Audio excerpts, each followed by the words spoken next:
क्या हुआ जब राम भक्त महिला को लेने यमदूत आए।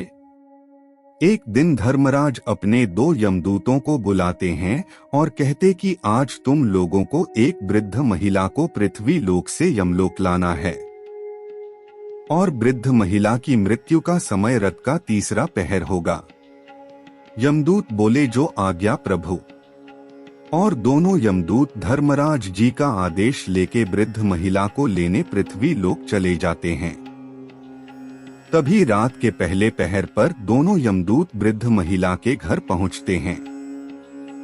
वृद्ध महिला, जिसका नाम शकुंतला देवी था, बिल्कुल स्वस्थ थी और अपने बिस्तर पर लेटी हुई थी। ये देखकर पहला यमदूत दूसरे यमदूत से बोला, लगता है वृद्ध महिला की मृत्यु किसी दुर्घटना से होगी। हाँ, मुझे भी यही लगता है। बहरहाल हमें तीसरे पहर तक यही रुकना पड़ेगा, अभी पहला पहर भी नहीं हुआ है। दूसरा यमदूत बोला। उसी समय पहला यमदूत दूसरे यमदूत से फिर से बोला, लगता है मृत्यु बहुत ही दर्दनाक होगी, क्योंकि वृद्धा के घर में न तो किसी भगवान की तस्वीर है और न कोई मूर्ति। मुझे तो लगता है वृद्धा नास्तिक है। तभी वृद्ध महिला अपनी बहू से बोली, बहू जाओ और सभी को बुलाओ, मुझे मिलना है। मुझे लगता है आज मुझे जाना होगा।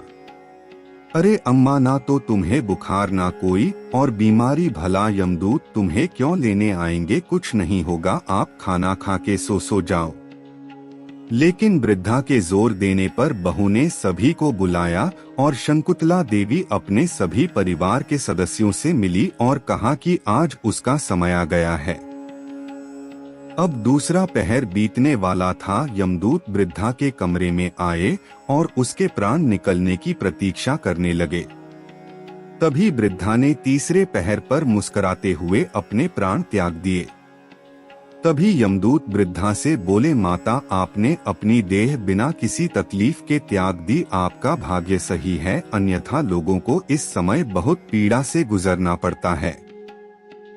शकुंतला देवी मुस्कुराई और बोली, हे यमदूतों, मुझे अपने साथ ले चलो, मैं अपने कर्मों की सजा भोगने को तैयार हूँ, चाहे मुझे नरक मिले या स्वर्ग।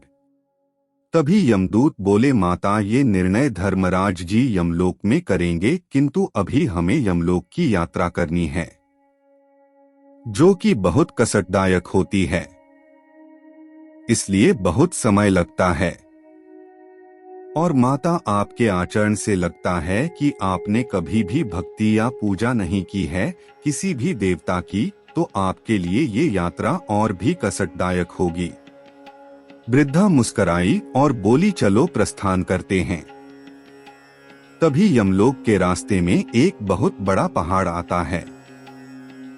यमदूत कहते हैं वृद्धा से, माता, ये पहाड़ आपको खुद चढ़ना होगा, हम चाहकर भी आपकी कोई सहायता नहीं कर पाएंगे।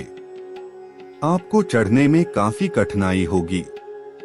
यदि आपने अपने जीवन में किसी को अपना इष्ट देव या गुरु माना है तो उनको आवाज लगाएं, वो आपकी सहायता के लिए अवश्य आएंगे। इतने में वृद्धा फिर मुस्कुराई और बोली कि मैं किसी को नहीं बुलाऊंगी, मेरे पास एक मंत्र है जिससे मैं ये पहाड़ चढ़ जाऊंगी। तभी यमदूत मुस्कुराए और बोले, माता, ये यमलोक का रास्ता है, यहाँ मंत्र या तंत्र काम नहीं करते, लेकिन यदि आपकी यही इच्छा है तो यही सही। इतने में वृद्धा पहाड़ आसानी से चढ़ गई। यमदूत अचंभित हो गए। उसके बाद यमलोक के रास्ते में आगे समुद्र आता है और दोनों यमदूत नाव पर बैठ जाते हैं और वृद्ध महिला से कहते हैं, माता, ये समुद्र आपको तैरकर पार करना होगा। आप चाहो तो किसी भी देवता का स्मरण करके इस नाव पर बैठ सकती है। देवता आपकी विनती जरूर स्वीकार करेंगे। वृद्धा मुस्कुराई और बोली, आप दोनों नाव पर चलें, आठ मैं आपको उस पार मिलूंगी। फिर जैसे ही यमदूत नाव में सवार होकर समुद्र के तट पर पहुंचे, उन्होंने देखा वृद्ध महिला उनकी नाव से पहले ही पहुंच चुकी है। यमदूत फिर से अचंभित हुए। और आगे बढ़ गए। यमलोक की यात्रा वृद्धा ने बिना किसी कठिनाई या बाधा के पूरी कर ली और यमलोक पहुंची। यमलोक पहुंचते ही धर्मराज ने वृद्धा से बिना कुछ कहे सुने ही जीवन और मृत्यु के चक्कर से वृद्धा को मुक्ति प्रदान कर दी। ये सब देखकर अचंभित हुए यमदूत धर्मराज के पास गए और बोले, प्रभु आपसे कोई भूल हो गई है। इस वृद्धा का हमने पिछले जीवन का चक्कर देखा है। इसने अपने पूरे जीवन में न तो किसी देवता का नाम लिया है और न ही कभी पूजा की है। इसने तो मृत्यु के पश्चात भी किसी देवता गण या गुरु का नाम नहीं लिया और जीवन मरण के चक्कर से मुक्ति तो उनको भी नहीं मिलती है जो सुबह शाम अपने देवताओं की पूजा करते हैं। तब धर्मराज जी बोले, ये सत्य है कि वृद्धा ने किसी भी देवता की पूजा नहीं की और न किसी को गुरु माना, लेकिन वृद्धा ने कभी भी कोई बुरा कर्म नहीं किया, किसी के बारे में बुरा नहीं सोचा और सबसे बड़ी बात, वृद्धा ने राम नाम का जाप पूरी उम्र मन ही मन किया, तो इसलिए इस वृद्धा ने राम नाम के सहारे सब कुछ पा लिया अपने जीवन काल में भी और जीवन काल पूरा होने के बाद भी। वृद्धा ने कभी भी पूजा या भक्ति का ढोंग नहीं किया, अपितु सच्चे मन से राम भगवान का सिमरन किया। राम का नाम ही सत्य है और यही सत्य आपका सहारा है, मृत्यु से पहले भी और बाद में भी।